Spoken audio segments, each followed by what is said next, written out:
My name is Rowan Pierce, and I measure time in quarters and shot clocks. I'm 30, and for the last 6 years I've lived under the humming lights of a high school gym in Central Texas, the kind of place where Friday night hoops feels like church and the bleachers fold out like a hymn. I was the head girls basketball coach at Ridgeview High. Population, sweaty hustle and squeaking sneakers. On paper, I was the picture of stable, 20-win seasons, 2 district titles, a program that finally believed it could be more than scrappy. Off paper, I'd stitched my life to that sideline with gaffer's tape and coffee. That Tuesday started like any other. Scouting clips before sunrise, a whistle around my neck, and a gym that smelled like floor polish and ambition. The air outside was cold enough to bite, but inside, my girls were all breath and laughter. "Hit the elbow, Cass," I called, tossing a ball into the arc. She grinned, ponytail swinging. "Yes, Coach Pierce." I still remember the echo. I remember thinking, this is the sound of a good life. By noon, the principal, Mr. Walden, asked me to stop by his office. His secretary avoided my eyes. That was my first clue. His office had this fake plant in the corner that always leaned like it knew a secret. I sat, my knees leaving a crescent of chalk on the leather chair. He laced his fingers. "Rowan, I'm going to get to it. The board has decided to end your contract effective immediately." Silence. Like the world took a charge, and the ref swallowed the whistle. "I what?" I said, blinking at the half-eaten peanut butter crackers on his desk. "Budget reallocation," he said, too fast. "Programmatic concerns, parent feedback. The superintendent feels a change is needed." Programmatic concerns, parent feedback. I'd heard those phrases before, but usually in emails that ended with smiley face emojis and passive-aggressive commas. "Which parents?" I asked. He didn't answer. He shuffled papers instead, as if looking busy could pass as courage. "Is this about Bree's minutes?" I said, vision narrowing. Bree was the school board president's daughter, a hard worker, decent shot, slow on defense. Her mother, Jan Lowry, had recently suggested a suggestion dressed like a command that Bree deserved starter status to build confidence.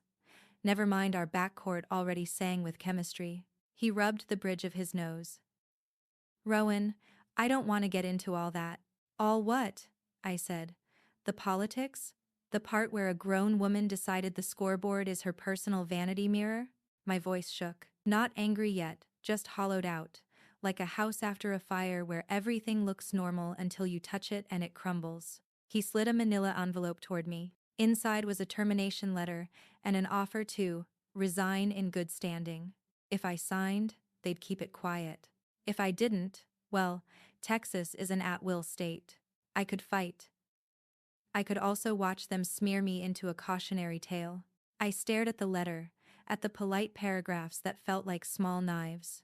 "Walden," I said, softer. "You know this isn't right." He wouldn't look at me. "It's above my pay grade." That's the thing about betrayal. It rarely shows up with fangs. It arrives with paperwork and coffee breath, spoken through men who don't make eye contact. I walked out with my whistle still around my neck, fingers worrying the cord like prayer beads. The hallway buzzed with between-class noise lockers slamming, laughter, someone blasting a country song on a phone. A freshman waved. "Hi, Coach." I lifted a hand I couldn't feel. My office smelled like sweat and oranges. On the shelf, our district trophy, polished so often it had a thumbprint ghost. I stood there and let the anger come. Not the loud kind, the cold kind, the kind that stacks inside you like ice trays and doesn't melt. I could hear my team in the gym, running shell defense drills led by my assistant, Marco. I had to tell them. The thought bent me. I sank into my chair and stared at the wood grain until the lines blurred. In my pocket, my phone buzzed twice. A text from an unknown number. "Check your email." Subject line, "For your records." I opened my laptop with a hand that wouldn't stop shaking. In my inbox was a forward with 8 attachments. Meeting minutes. A spreadsheet of concerned parent emails. A memo from the superintendent to Principal Walden and the board. I clicked the memo first. Given Coach Pierce's insistence on prioritizing on-court performance over community expectations, it is the recommendation of this office to pursue a leadership change to better align athletics with donor relations. Donor relations. My stomach dropped. Another attachment. A summary of athlete grievances. I recognized two names. Both were kids I'd benched for attitude, not talent. Beneath them, bullet points that twisted truth into something ugly. Coach Pierce humiliates players. Coach refuses to listen to parent input. Coach uses profanity. Profanity. The worst thing I'd said this season was dang, and the girls made fun of me for it. My hands hovered over the keyboard. Useless. I clicked to the spreadsheet. There she was. Jan Lowry. First on the list. All caps. Bolded. Her concerns were a novel. I could feel my pulse in my teeth. I stood and paced the small office, bumping my hip against the desk, the chair, the filing cabinet. Another buzz. A second unknown number this time. You shouldn't go quietly. I froze. Who are you? I typed back. No answer. In the gym, a whistle blew two sharp notes. Marco calling for water. I leaned against the wall and thought about each girl, about their little superstitions and big hearts. Cass, who taped her left wrist for luck. Maya, who shot free throws with her eyes closed in practice, so the noise wouldn't rattle her in games. I thought about the time we'd won by one, and the whole team piled on me until I couldn't breathe, and I'd laughed until I cried. I felt heat rise in my throat, and had to swallow it like medicine. I couldn't cry here. I couldn't give them a scene. I boxed up my framed photos, a grainy shot of me and my dad shooting in our cracked driveway, a team picture with a crooked banner behind us. On the whiteboard, I'd scribbled a quote that morning. Leave the gym better than you found it. I stared at it until the words stopped meaning anything. Marco knocked and stuck his head in. He looked at my boxes, then at me. What's happening? I sat, let out a breath that felt like it had splinters. They fired me. His face went through three expressions in a second: confusion, anger, fear. What? For what? Parent politics, I said. That's not a reason. It is when the parents got a nameplate on the board. He came all the way in and shut the door with his foot. You want me to call someone? The union? I shook my head. There is no union. Just a dozen different ways to be told, take the deal, in polite language. Tell the girls I'll talk to them after school, I said. I can. He stopped. I'll be there. After he left, I sat with the quiet. I thought about being 10 in El Paso, shooting at night until the ball turned black in the dark and the world narrowed to the sound of the rim. I thought about deciding at 22 that I'd build something that could hold other people's dreams and maybe save me from needing my own. I'd been loyal to this place. I'd given it everything, and it had traded me like I was nothing. A petty part of me wanted to walk away and let them choke on their own bad decision. A bigger part wanted to scorch the earth. I took a pen from my desk and wrote in block letters on a sticky note. Why did you get into this? I stared at it until my vision steadied. Not for politics. Not for board members. For the girls. Always for the girls. At 3:45, I gathered them in the center circle. They circled up, eyes bright, cheeks flushed. What's up, coach? Maya asked, bouncing on her toes. I looked at their faces and felt my heart break cleanly in two. I have to tell you something, I said, voice steady in a way that surprised me. The school has decided to make a change. Silence, then chaos. What? No, you're joking. Cass's eyes shone. Because of Bree's mom? I didn't answer that. I love you, I said instead. I'm proud of you, and I'm not done fighting for you. The words came from somewhere below speech. Marco stepped closer, shoulder a solid weight at my back. We're with you, Maya said, chin up. Whatever this is, we're with you. I nodded, because if I spoke, I'd come apart. We hugged awkwardly, a tangle of arms and salt and hope. When they dispersed, I went back to my office and closed the door. I pulled up my email again and read the memo until I didn't feel like screaming. Then I opened my notes app and started typing names. Parents who'd sent me thank you messages when their daughters found their grit. Alumni who still texted me game scores from college. assistant coaches from other schools who'd told me they envied our culture. If they wanted to play politics, I could play truth. I hit record on my phone and held it close enough to catch my heartbeat in the mic. My name is Rowan Pierce, I said to the empty room, and this is what really happened. I stopped the recording. My hands shook, but not from fear anymore. From clarity. There was a knock at the door. I slid the phone into my pocket and opened it. On the other side stood a woman I didn't recognize, late 40s, sharp bob, a blazer too nice for a Tuesday at a public high school. Coach Pierce? She asked, glancing over her shoulder down the empty hall. Yes, I said. She lowered her voice. I think I have something you'll want to see. She held up a thumb drive. Small, silver, dangerous. My heart stuttered, then sprinted. What is it? I asked. Proof, she said, of how they set you up. The gym buzzed behind me, a low electrical hum. I looked at her hand, at the sliver of metal, at the doorway that suddenly felt like a portal. I stepped aside to let her in, and as the door clicked shut, I realized this wasn't just a firing. It was a war. I closed the office door behind us, and the sound echoed like a starting whistle. The woman slipped inside, glancing once toward the hallway to make sure we were alone. She looked like someone used to keeping secrets, sharp eyes, calm hands, the kind of composure you only get from knowing things other people don't. I'm Dana, she said, sliding the thumb drive across my desk. Dana Keller. I work at the district office. District office. That explained the tailored blazer, the careful tone. The kind of person who knew which lines were being crossed behind closed doors. I stared at the drive but didn't touch it yet. You said you have proof. Proof of what exactly? Dana took a slow breath. Of how they decided to remove you. The vote wasn't about performance or parent concerns. It was about money. Money? My voice cracked with disbelief. They don't pay coaches enough to make money the motive. Not directly, she said, but the Lowrys just pledged a matching donation to the athletic fund, $500,000 on the condition that their daughter gets more visibility. The board needed to show alignment. You were in the way. The air in the room shifted.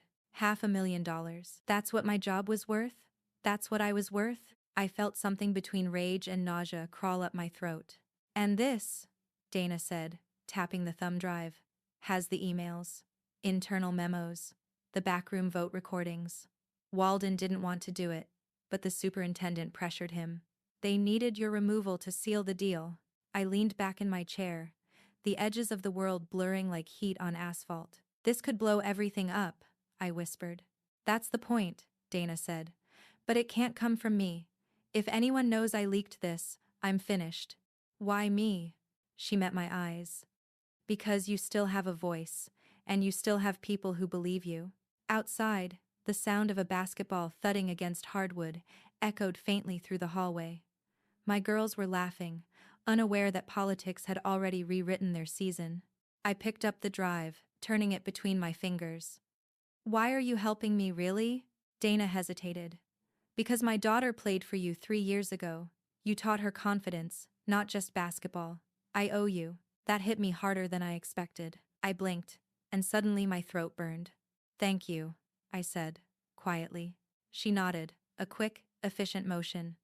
Be careful who you trust. The Lowrys have friends everywhere. And with that, she left. That night, I sat in my apartment, the glow from my laptop reflecting off the thumb drive like it was radioactive. The walls were still covered with old team photos and motivational quotes, remnants of a life that suddenly felt like someone else's. I poured a glass of cheap wine and slid the drive in. Folders popped up immediately. Board meeting audio. Emails internal. Vote notes. My cursor hovered over the first folder. Click. Static first, then voices. We'll need her resignation before the donor agreement is finalized, a man said.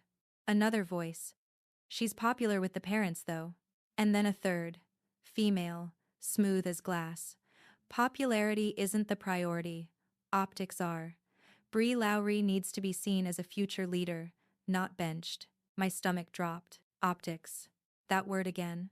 A clean way of saying lie convincingly. I listened for nearly an hour, scrolling through more files, emails between the superintendent and Jan Lowry. Strings of manipulation dressed in politeness. Appreciate your patience. January Coach Pierce's removal should be handled discreetly. Of course, Bree's growth deserves to be celebrated, not overshadowed. Each sentence was like another nail in the coffin they'd built for me. By the time I closed the laptop, my hands were trembling. The wine glass sat untouched. They thought they could silence me with bureaucracy. But now I had proof. And proof is leverage. Still, posting it outright felt reckless. They could spin it, call it edited, or taken out of context. They had lawyers, PR teams, connections. I needed strategy. I opened my phone and scrolled to Marco's name. If there was one person I could trust, it was him. "Hey," I said when he picked up. "Can you come over? It's important." He showed up 20 minutes later, in sweatpants and a hoodie, smelling like gym floors and vanilla protein powder. "Please tell me this isn't about you storming the board office," he said, stepping inside. "Not yet," I said, motioning him to the couch. "I've got something." I played him the audio clip. When it ended, he sat back, eyes wide. "Jesus. This is career-ending stuff. For them, yeah. You're really thinking of going public?" "I'm thinking," I said carefully, "of making sure they can't bury me quietly. They built this whole thing on lies. I can tear it down with truth." He rubbed his jaw. "Rowan, if you post this, it's not just them you're taking on. It's the district, the donors, the politics machine. They'll come after you hard." I looked at him. "They already did." He went quiet. Then he leaned forward. "Okay. Then we do this smart. You've got to control the story, not just react to it. Let them underestimate you." That word stuck with me. Control. For months, they'd taken that away from me. Now I could take it back. Over the next few days, I collected everything: old messages from parents, thanking me for mentoring their daughters, letters from players, game footage showing the truth of who we were as a team. Marco helped me compile it all. "This isn't just a defense," he said one night, scrolling through testimonials. "It's a story." Exactly. A story worth telling. A story worth listening to. By Friday, I had a plan. A video. Not just a rant or a call out, something honest, powerful, and undeniable. I'd tell the truth, with evidence to back it up. The world could decide for itself. But before I could hit record, I got a message. A number I didn't recognize again. "Stop digging, coach. Some wins aren't worth the cost." No name, no emoji, just a warning. I showed it to Marco. He frowned. "You think it's them?" "It's not apparent," I said. "Too clean, too direct." "Then we're getting close. Actually 7 prizers, and certain ways, and when you rested, and if you didn't makeation, did not made had of said of it, and wary and makeation, and when win one makeation the kind." I saved the text and turned back to the camera setup on my desk. "You sure about this?" Marco asked. I nodded. "I've lost everything they could take," I said. "Now they get to lose control of the narrative." I hit record. The red light blinked on. "My name is Rowan Pierce," I began, voice steady. "I was the head girls basketball coach at Ridgeview High until a week ago. They said I was removed for performance concerns." "That's not true." I showed the emails, the audio clips, the memos. I didn't rant. I didn't accuse. I just told the story calm, clear, human. "This isn't about basketball," I said, looking straight into the lens. "It's about power, and how easily truth gets benched when politics decides who plays." When I finished, I sat back in silence. It felt like exhaling after holding my breath for months. Marco uploaded it privately at first. We checked, double-checked, added captions, cleaned the audio. Then, just before midnight, I clicked public. For a moment, nothing happened. Then notifications started flooding in, comments, likes, shares, and then a text from one of my old players. "Coach, you're trending." By sunrise, the video had over 200,000 views. By noon, it was everywhere. Twitter, TikTok, even ESPN had reposted clips. The comments section was a mix of outrage and awe. Number Justice for Coach Pierce trended by evening. My phone buzzed nonstop. Parents, alumni, reporters all asking for statements. Then, amid the chaos, a new email came in from the superintendent's office. Subject: cease and desist, defamatory content. They were panicking. I leaned back, heart hammering, and smiled for the first time in weeks. I'd hit a nerve. But the smile faded as I opened another message, anonymous again. A photo attachment this time. My car, parked outside my apartment. Taken that morning. No caption, no words. Just a silent promise. They weren't done. And neither was I. I stared at the photo on my phone until the screen dimmed. It was my car. All right, same parking spot, same dented bumper from last year's hailstorm. The timestamp said 6:12 a.m. Whoever took it had been close enough to see the Ridgeview sticker on the back window. My chest tightened. Someone had been here, watching. For a moment, I tried to convince myself it was a coincidence. Maybe a fan, maybe some local parent who'd recognized my place from the video.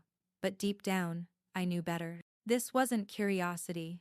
It was intimidation. I texted Marco the photo.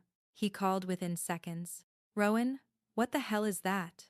Somebody sent it to me this morning, I said, pacing the apartment. No message, just that. Could be a threat, could be a warning. Either way, you're not staying there alone tonight. I'll be fine. Don't even start. Pack a bag. I'm picking you up. The line went dead before I could argue. By the time he arrived, I'd shoved clothes into a duffel and double-checked the locks twice. My heart was still racing, but adrenaline had burned away the fear. The video had been out for less than 24 hours, and already it had grown legs. CNN wanted a statement. Sports Illustrated sent an inquiry. My inbox was a battlefield of support, hate, and legal threats. I slid into the passenger seat of Marco's old truck.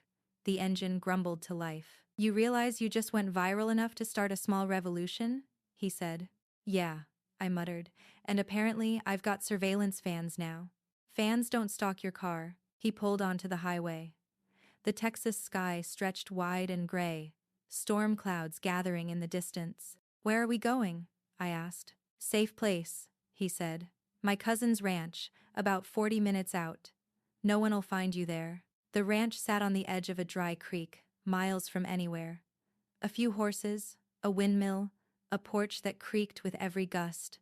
It was peaceful until my mind caught up. Inside, I paced the kitchen while Marco checked the locks. You think they'll actually come after me? I asked. He leaned on the counter. They've already tried to bury you quietly. Now you're a public embarrassment.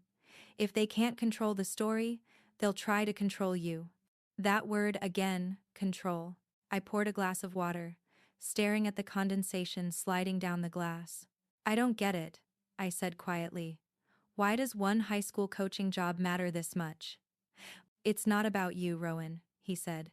It's about the system, the money. If people realize the board's rigged, if parents stop donating, the whole machine cracks. So I'm the crack. You're the earthquake. That night, the air buzzed with the threat of rain. Thunder rolled somewhere over the horizon, low and steady. I couldn't sleep. I sat on the porch with my laptop open, scrolling through the avalanche of comments. Some were beautiful parents saying thank you, young coaches sharing their own stories of being silenced. Others were vile, anonymous accounts calling me a liar, a disgraced feminist, a publicity chaser. And then one caught my eye. At Betrayal, 11. Coach Pierce, please stop. You don't know everything. Bree, her daughter. I stared at the tweet for a full minute, unsure if I wanted to scream or cry. I typed back slowly. I'm not trying to hurt you, Bree, but people deserve the truth. I didn't expect a reply, but she sent one. Then meet me. Tomorrow, 8 a.m. Coffee break cafe. No cameras. Marco wasn't thrilled. This is a trap, he said the next morning, standing by his truck. You can't just walk into a meeting with the board president's kid. She reached out to me, I said. That means something. It means she's scared, or being used. I'll handle it. Rowan. I need to know what she knows, Marco. He looked at me for a long moment, then sighed. Fine. But I'm sitting outside. If you're not out in 20 minutes, I'm coming in. Deal.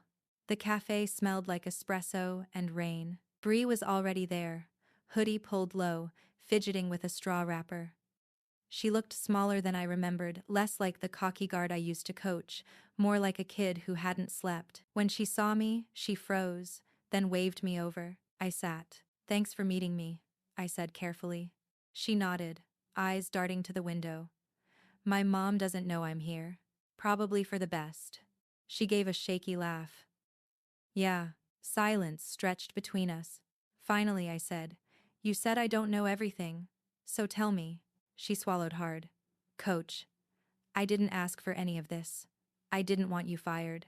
I believe you. She said it would just be, we're structuring, that you'd get transferred somewhere better. But then it got messy. She started saying things that weren't true to make it happen faster. What things? That you were emotionally unstable. That you were getting too close to players. That you'd been investigated before. My stomach turned. What? She said it was just politics, that it would blow over. Bree, you realize that's slander. Those lies destroy careers. Tears welled up in her eyes. I know. I tried to tell her to stop. She told me to focus on basketball. Did she say anything about the donation? Bree nodded slowly. $500,000. From my dad's company. But it wasn't just for basketball. It was for a new athletic wing, with her name on it. The words hit like a punch. Of course. A legacy. That's what this had always been about. Do you have proof? I asked. Bree pulled out her phone, hands shaking. I screenshotted some of her texts with the superintendent. They're bad. She handed me the phone.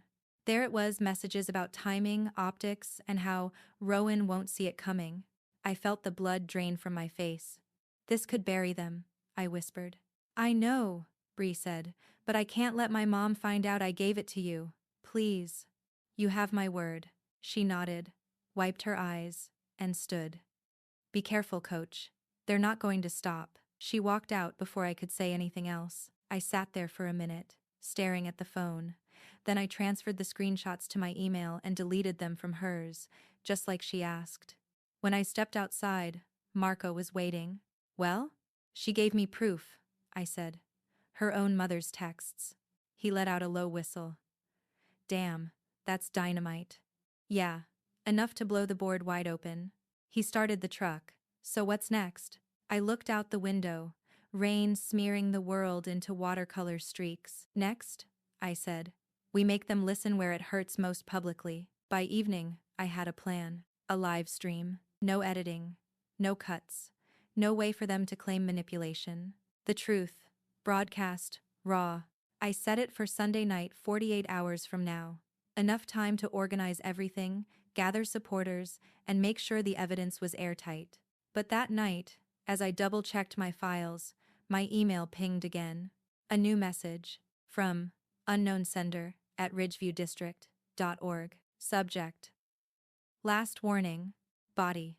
You're about to ruin a lot more lives than your own. Attached. A photo, not of my car, of Bree, walking out of the cafe that morning. I froze. They were watching her now. The photo burned on my laptop screen, Bree stepping out of the cafe, hood pulled up, her face half hidden, but unmistakable. The message beneath it was simple. Cold. You're about to ruin a lot more lives than your own. I could almost hear the hiss behind the words. For a long time, I just sat there, my fingers hovering over the keyboard. The ranch was dead quiet, except for the wind dragging against the porch. Marco was asleep in the other room, the low hum of his snoring steady as a metronome. They weren't just threatening me anymore. They were going after a kid. I shut the laptop and rubbed my eyes. My mind spun with questions. How did they know about the meeting? Were they following me? Or Bree? Then the answer hit me. Of course they were following Bree. Her mother had money, lawyers, influence, access. She probably already suspected something.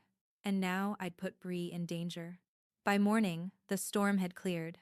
But my thoughts hadn't. I called Bree 3 times before she answered. Coach? She whispered. Hey, are you okay?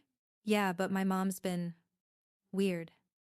She asked where I was yesterday morning. I lied. Said I was studying with friends. She didn't believe me. I hesitated.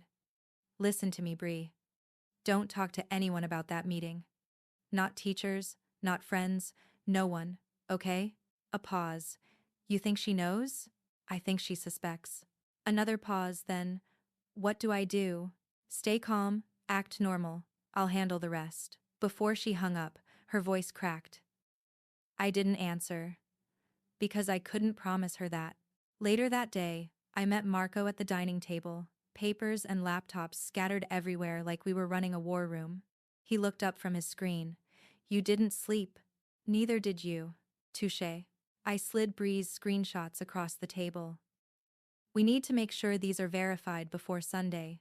If we're going live, we can't give them even a second of doubt. He nodded. Already on it. I've got a journalist friend in Austin.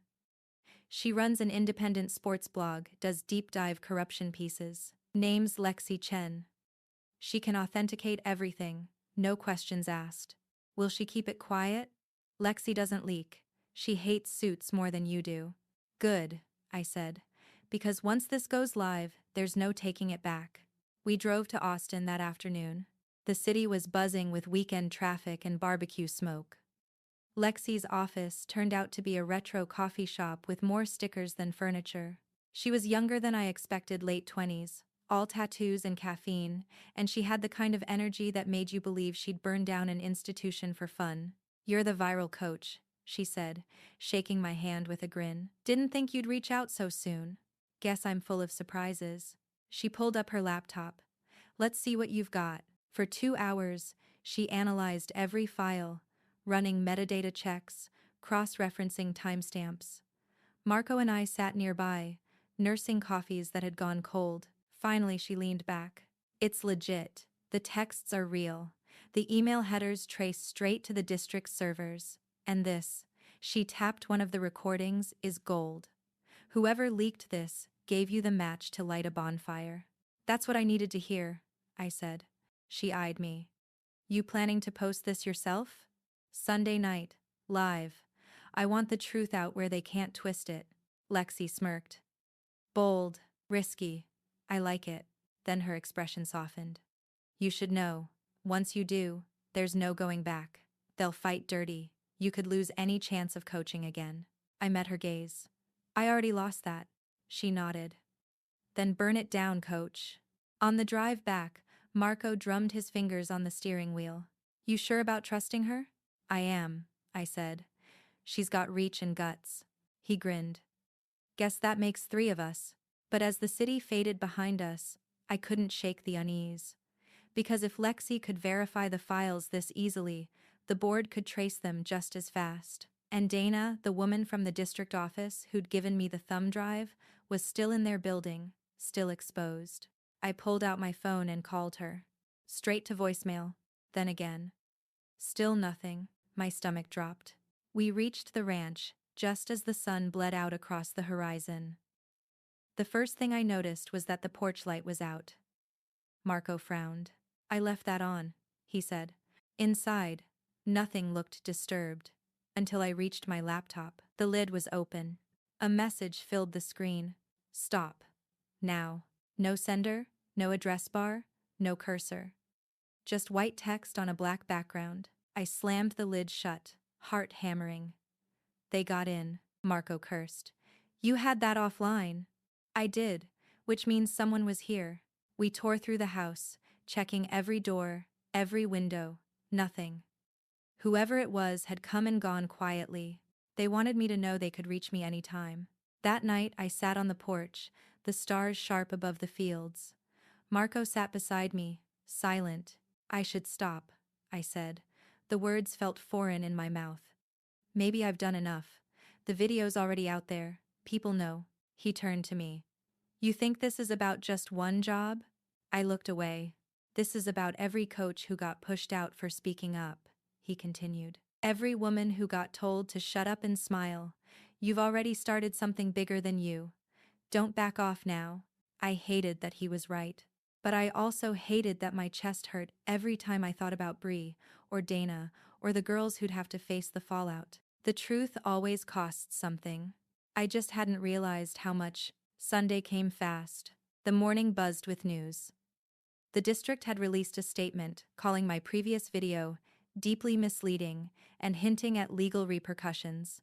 The superintendent even went on local radio, calling me a disgruntled former employee spreading misinformation. It was classic damage control. Too bad I'd prepared my counterattack. Marco set up the camera in front of the old barn for the live stream.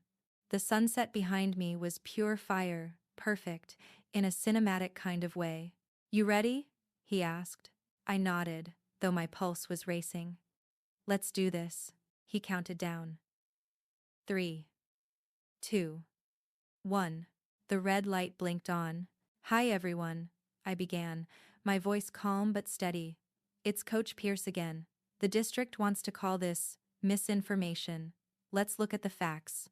I pulled up the verified screenshots, Lexi's statement, and the board's own audio recordings. I laid it all out like evidence in a trial, but this time, I ended differently. "I'm not doing this for revenge," I said. "I'm doing this because silence protects the powerful, and I'm done being silent." Marco gave me a thumbs up off camera. The comments rolled in fast. Thousands, then tens of thousands, and then notifications from major news outlets. We'd done it. We'd gone national. But before I could even take a breath, my phone rang. "Unknown number," I answered. "Hello?"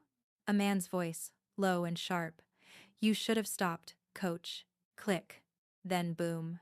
The sound came from outside, near the road. Marco jumped. "What the?" Smoke curled up in the distance. My car, it was on fire. We stared, the flames reflecting in the window, the smell of burning rubber hitting the air. I didn't say anything. Couldn't. Because it wasn't just a warning anymore. It was war. They wanted to scare me. They got that right. Not with strategy or force, but with the exact thing that eats at you in the quiet hours. The idea that someone knows the small, private details of your life. The fire was staged, not because I found a charred wreck or a police report, but because the sheriff's forensics team called me the next morning and said the scene lacked the hallmarks of an intentional arson. Accelerants weren't present. The burn pattern was wrong. Whoever did it wanted the smoke and the sound, not the ruin. It should have been a relief. Instead, it felt like an incision. They'd reached me and deliberately left the scar visible, so I'd know how close they'd been. We moved fast after that. Lexi tightened security protocols. Dana went dark for a week and then ghosted my calls. Bree hid in the edges of school hallways like a secret, eyes darting. And Marco was different. He kept his composure in public, cracking jokes, posting gym clips, checking in on players, but when the three of us shut the barn doors and turned the cameras off, there was a shadow behind his jokes. He'd been my anchor since day one. The idea of him rubbing shoulders with the people who'd burned my car was ridiculous. But the brain doesn't obey reasonable when it's been poked. Lexi called it psychological containment. Make your target expect danger, then lean on them until they either scream or retreat. Americans, small town, big city, whatever stripe, hate feeling powerless. We value fairness, like a religion. We hate being lied to. That's why the video hit so hard. That's why the threats had to be surgical. Silence through fear. So, we played the Americans' game back at them. Narrative, community, and relentless truth. We started rebuilding the narrative with rhythm. Daily posts that weren't angry, screeds short true moments. Practice footage showing the players' laughter.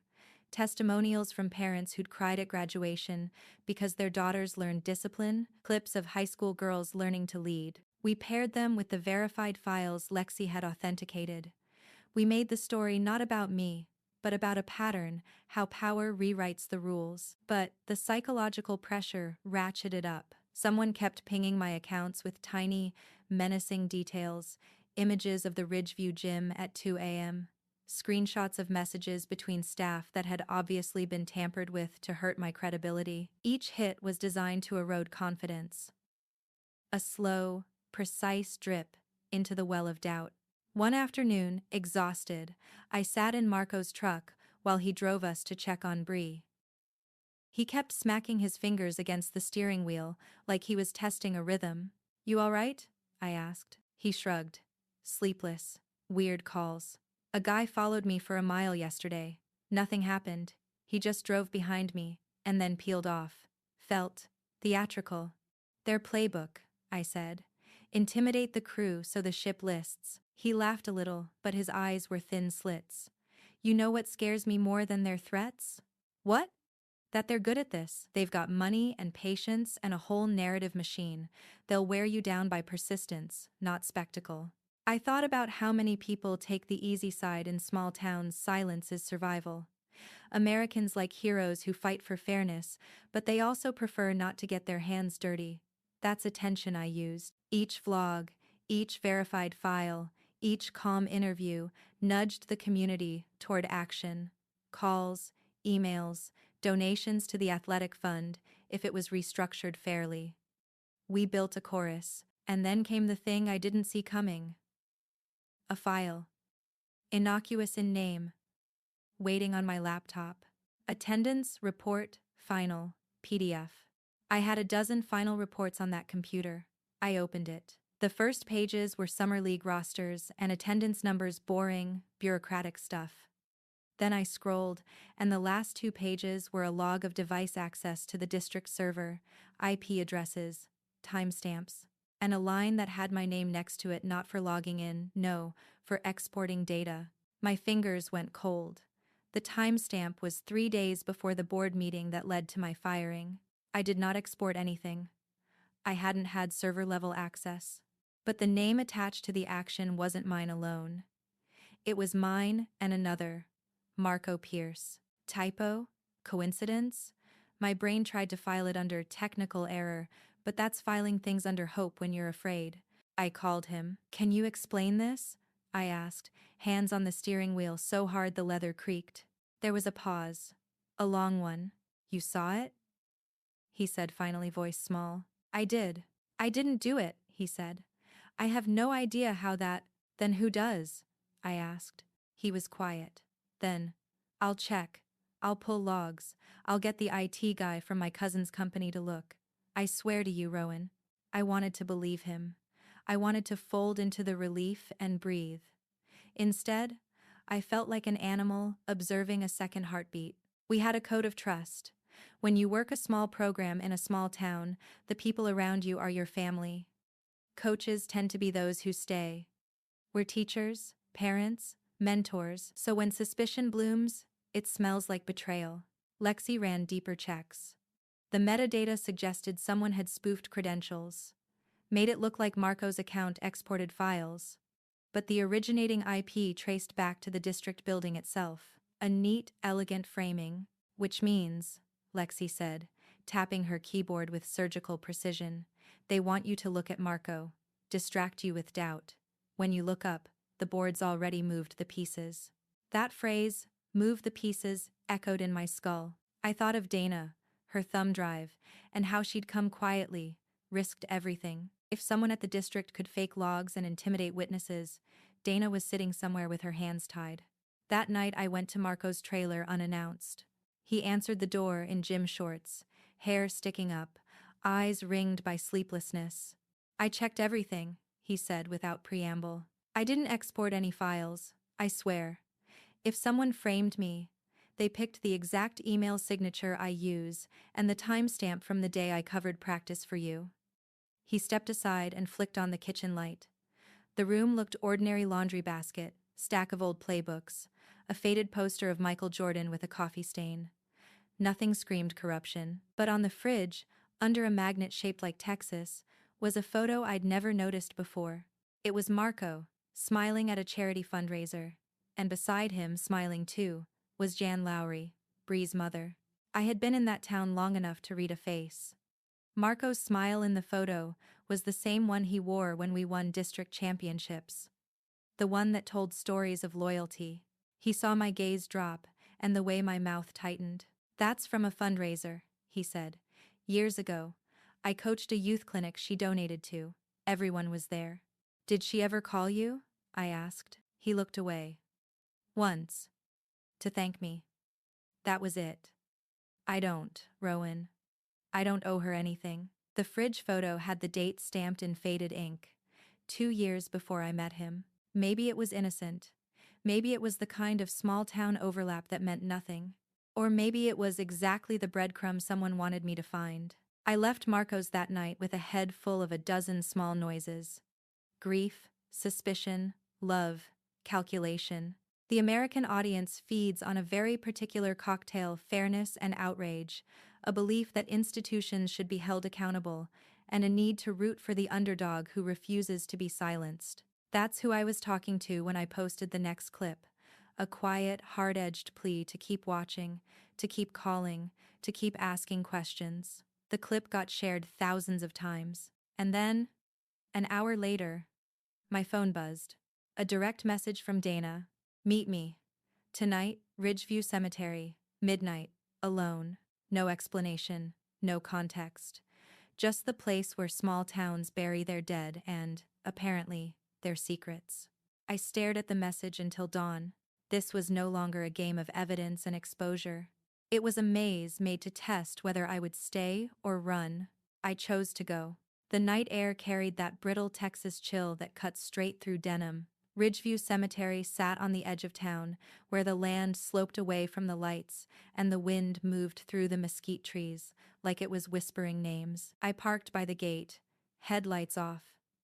Midnight, exactly. Dana was already there, waiting near the old oak by the veterans section, her face half lit by her phone. When she saw me, she lifted a hand. You came. You said it couldn't wait. She looked thinner than before, drawn, nervous. It can't. They're preparing a full-scale legal move against you. The superintendent's been calling private investigators, trying to build a case for defamation and data theft. None of that sticks, I said. We've got proof everything's real. She shook her head. They don't need to win, they just need to drain you until you stop. The wind picked up, tugging at her blazer. Somewhere out on the highway, a truck engine roared and faded. Why here, Dana? I asked. Why meet in a cemetery? Because, she said quietly, they don't bug the dead. She handed me another thumb drive, smaller than the first. This is the last piece. The internal memo where the superintendent admits to staging your termination hearing before the board even voted. It's the nail in the coffin. Why not release it yourself? I'm already under audit. If I move, they'll know it came from me. But you, she gave me a tired smile. You've already burned the ships. I took the drive, my pulse hammering. Before I could thank her, she turned to leave. Dana, I called. When this is over, what do you want me to do with your name? She paused. Remember it kindly, she said. Then she walked back toward the shadows. By sunrise, I was back at the ranch.